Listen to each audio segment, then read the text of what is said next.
아버지가 돌아가신 날 저는 장례식장이 아니라 터미널 야적장에 있었습니다.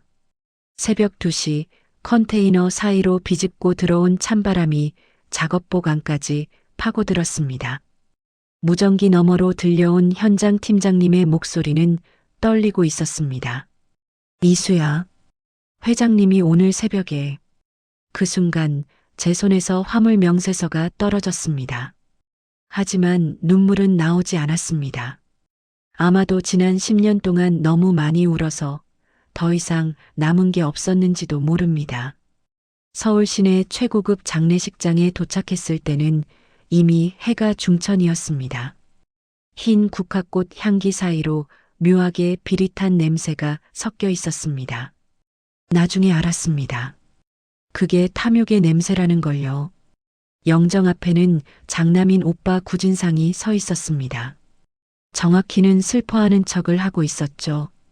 그의 손에는 스마트폰이 쥐어져 있었고 화면에는 한강 로지스틱스 신임 회장 취임사 초안이라는 문서 제목이 보였습니다. 아버지의 시신이 아직 따뜻할 시각에 말입니다. 올케인 박채리는 더 가관이었습니다. 상복조차 명품 브랜드의 커스텀 제품이었고 목에 두른 진주 목걸이는 장례식장 조명 아래서 불쾌할 만큼 화려하게 빛났습니다. 그녀는 조문객들 사이를 누비며 속삭였습니다. 이제 한강 로지스틱스는 새로운 시대를 맞이하게 될 거예요. 젊고 유능한 제 남편이 이끌게 되니까요. 저는 작업복 차림 그대로였습니다. 씻을 시간도 옷을 갈아입을 여유도 없었습니다. 아버지의 마지막을 지키고 싶다는 마음 하나로 달려왔을 뿐이었습니다. 하지만 장례식장 입구에 들어서자마자 진상 오빠의 날카로운 목소리가 쟤를 가로막았습니다. 야, 거짓골이 그게 뭐냐? 주변 사람들의 시선이 일제히 저에게 쏠렸습니다. 진상 오빠는 제게 다가와 작은 목소리로 쏘아붙였습니다. 아버지가 너 같은 애 보려고 눈 감으신 줄 알아? 상주 명단에서 뺄 테니까 조용히 구석에 처박혀 있어. 체리는 제 옆을 지나가며 코웃음을 쳤습니다. 아가씨, 이 바닥은 실력이 아니라 계급이에요. 10년 동안 기름때 묻히며 살았으면 됐지. 이제 그만 분수 지키고 집에서 살림이나 배우세요. 아, 물론 우리가 주는 생활비로 말이지만요. 제 주먹이 저도 모르게 꽉 쥐어졌습니다. 손톱이 손바닥 살을 파고드는 통증이 느껴졌지만 그게 오히려 저를 진정시켜 주었습니다. 아버지의 마지막 길을 더럽히고 싶지 않았습니다. 저는 묵묵히 영정 앞에 무릎을 꿇고 절을 올렸습니다. 아버지의 사진 속 눈동자가 제게 무언가를 말하는 것 같았습니다. 참아라, 이수야. 내 때가 올 것이다. 조문객들이 빠져나간 밤, 저는 빈 장례식장 한 구석에 앉아 있었습니다. 상주석에도 끼지 못한 채 조문 명부를 정리하는 직원처럼 구석에 웅크리고 있었습니다. 멀리서 진상 오빠와 체린의 웃음소리가 들려왔습니다. 그들은 이미 축배를 들고 있었습니다. 작업복 주머니 속에서 울린 진동은 현장 팀장님의 문자였습니다. 이수야, 힘내라.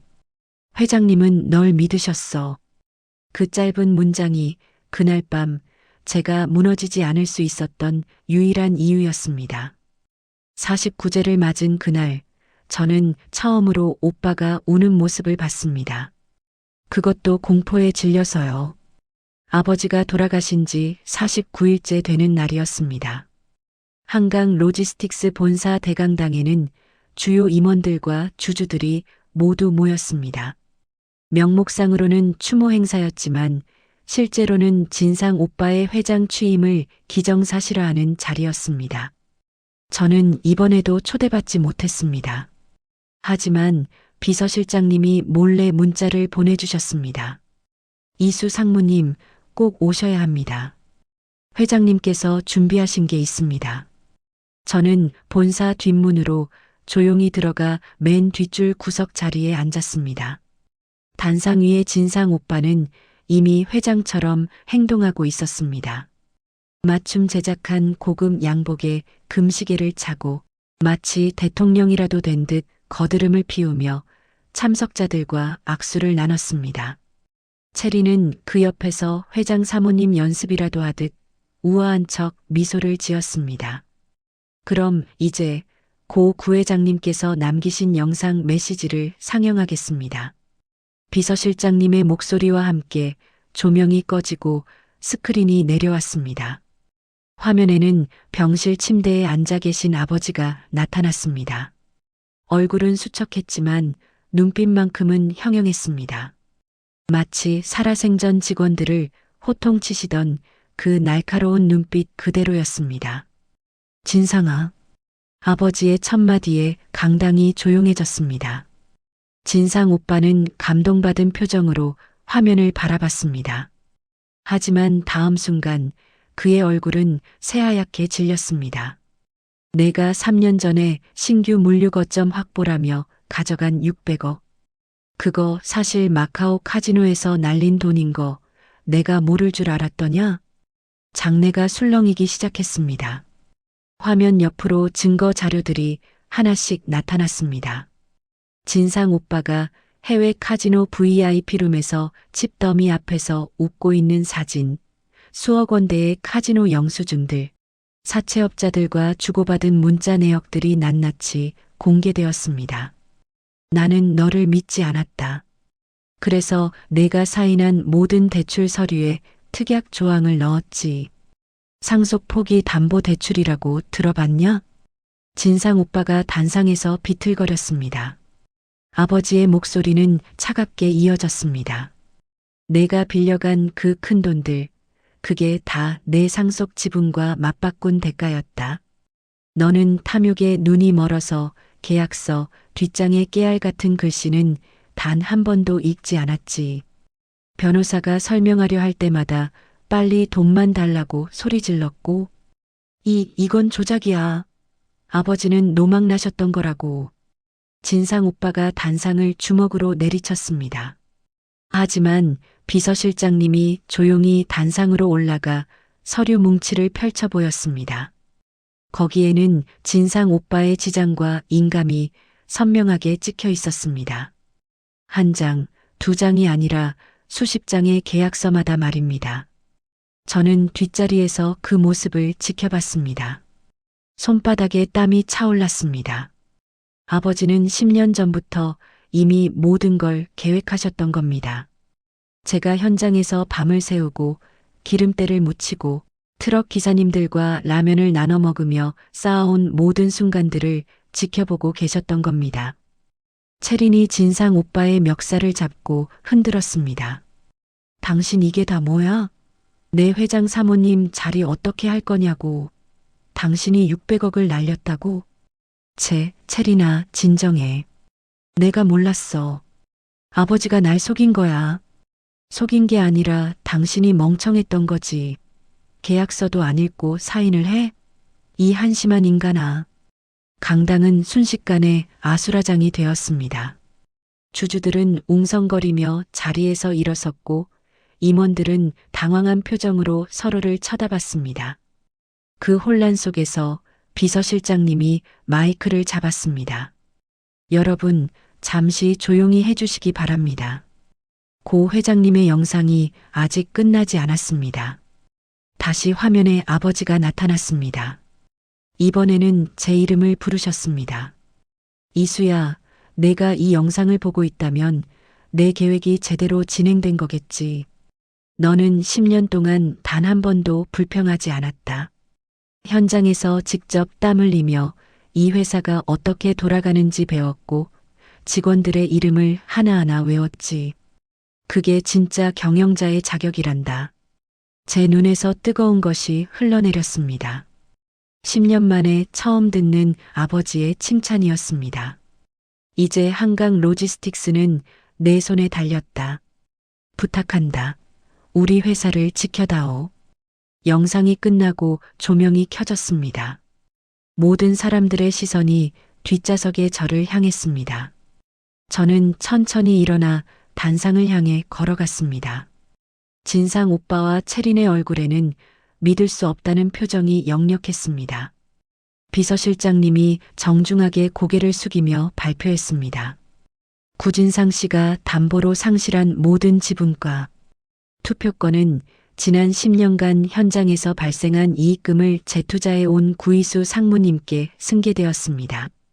현재 지분율 67%로 구이수 상무님이 한강 로지스틱스의 최대 주주이십니다.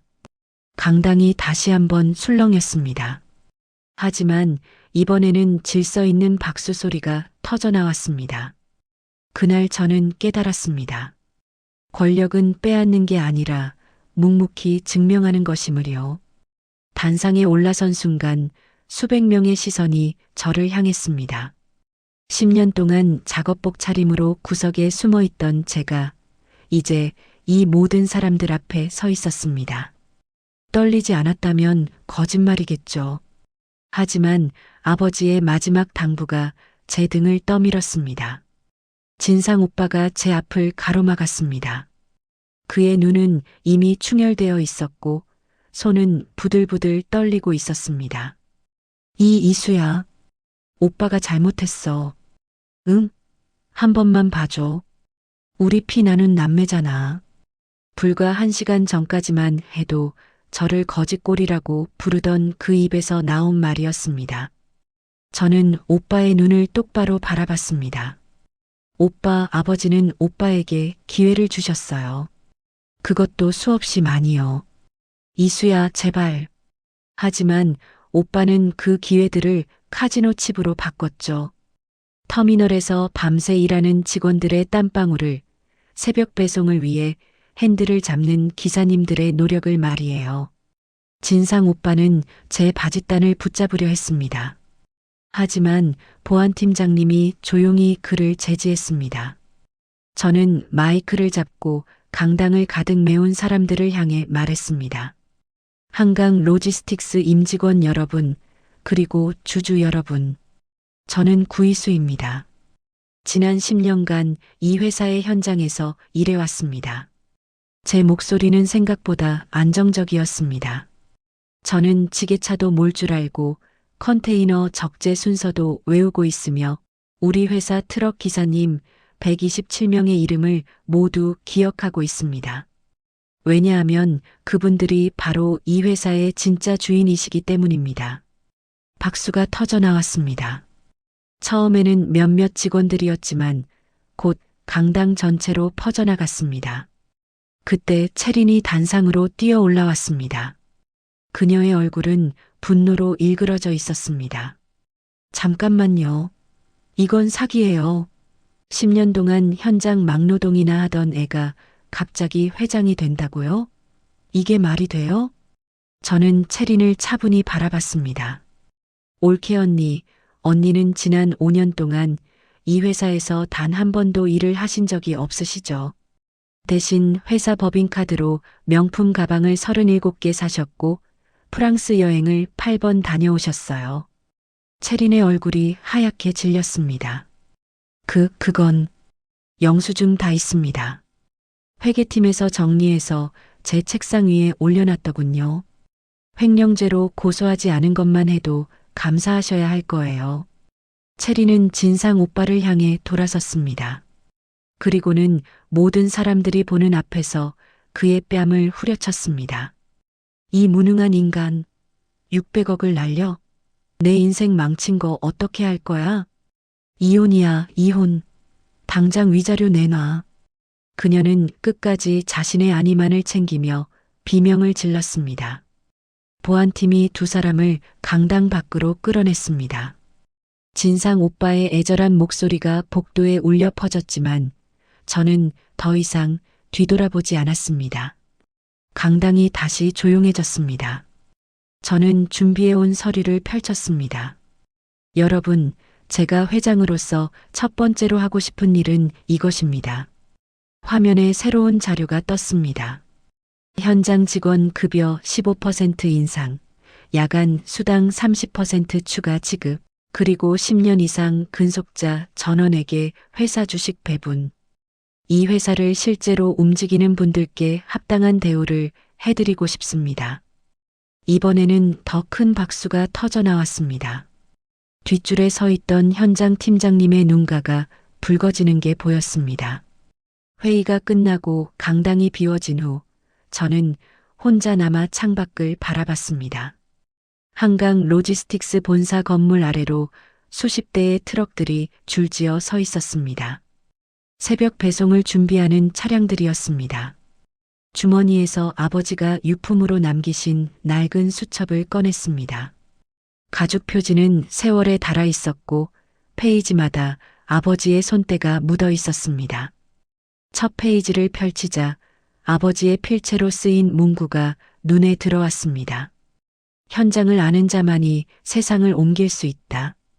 저는 수첩을 가슴에 꼭 안았습니다. 그리고 창밖의 트럭들을 다시 바라봤습니다. 저 차량 하나하나에 담긴 수백 개의 화물들, 그 화물을 기다리는 수천 명의 사람들, 그리고 그것을 가능하게 만드는 우리 직원들. 비서실장님이 조용히 문을 두드리고 들어오셨습니다. 회장님, 내일 아침 7시에 경기도 물류센터 직원들과 조찬 미팅 예정이십니다. 회장님이라는 호칭이 아직은 낯설었습니다. 하지만 저는 고개를 끄덕였습니다. 네, 알겠습니다. 참, 팀장님. 내일 미팅 때 제가 직접 지게차 시연 한번 해도 될까요? 요즘 신입사원들 교육 프로그램에 안전수칙이 빠져 있다고 들었거든요. 비서실장님이 미소를 지으셨습니다. 역시 회장님이십니다. 준비해 두겠습니다. 밤이 깊어갔습니다. 건물 아래에서는 야간 배송팀이 출발 준비를 하고 있었습니다. 저는 창문을 열고 밤 공기를 들이마셨습니다. 차가운 바람 속에서 디젤 엔진 소리와 직원들의 구령 소리가 들려왔습니다. 저는 더 이상 누군가의 막내딸이 아니었습니다. 지게차를 몰던 현장 직원도 아니었습니다. 이제 저는 6억 달러 규모의 물류 제국을 책임져야 하는 경영인이었습니다. 하지만 한 가지는 변하지 않을 것입니다. 저는 절대로 현장을 잊지 않을 것입니다. 왜냐하면 그곳이 바로 이 회사의 심장이니까요. 수첩 마지막 페이지에 아버지가 남긴 마지막 메시지가 있었습니다. 이수야, 권력은 앉아서 휘두르는 게 아니란다. 현장에서 함께 땀 흘릴 때 비로소 진짜 힘이 생기는 거야. 너라면 할 수 있어. 저는 펜을 꺼내 그 아래에 한 줄을 적었습니다. 아버지, 약속할게요. 이 회사는 제가 끝까지 지키겠습니다. 새벽이 밝아오고 있었습니다. 첫 배송 트럭이 차고를 빠져나가는 소리가 들렸습니다. 저는 책상 위의 업무 서류들을 정리하며 미소 지었습니다. 한강 로지스틱스의 새로운 하루가 시작되었습니다. 그리고 지게차를 몰던 여왕의 진짜 이야기도 이제부터 시작입니다. 구독, 좋아요는 큰 힘이 됩니다.